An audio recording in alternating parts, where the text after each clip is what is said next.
আসসালামু আলাইকুম রহমতুল্লাহ। প্রিয় দর্শকবৃন্দ, আপনাদেরকে শুভেচ্ছা সালাম জানাচ্ছি। এই মুহূর্তে দেখছেন একটি নারকেল গাছের সাথে অনেক বড় পান গাছ অনেক উপরে উঠে গেছে।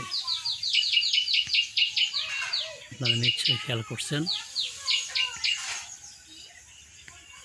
অনেক বড় পান গাছের গোড়া কিন্তু অনেক নিচে। এখন প্রশ্ন করতে পারেন এখানে খাল কেন? আল্লাহ তাআলা মহান রব্বুল আলামিন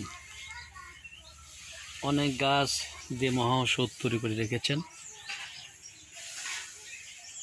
এবং এই গাছের গোড়ে এই জন্য খনন করা হয়েছে। এই পানের গাছের গোড়ে এক জাতীয় বলের মতো হয়, যেটা ক্যান্সারের ঔষধ তৈরিতে সাহায্য করে।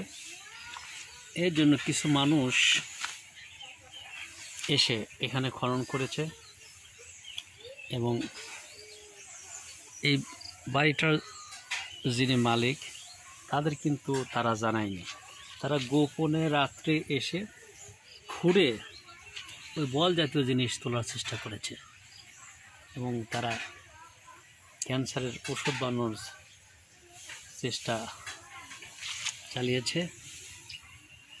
তো আসলে আল্লাহ রাব্বুল আলামিন শুকরগুজার যে আল্লাহ তাআলা সকল কিছুই মানুষের জন্য সৃষ্টি করেছেন।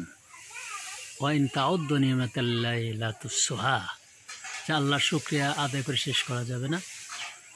সুতরাং সব কিছুতে আল্লাহর শুকরিয়া, আলহামদুলিল্লাহ।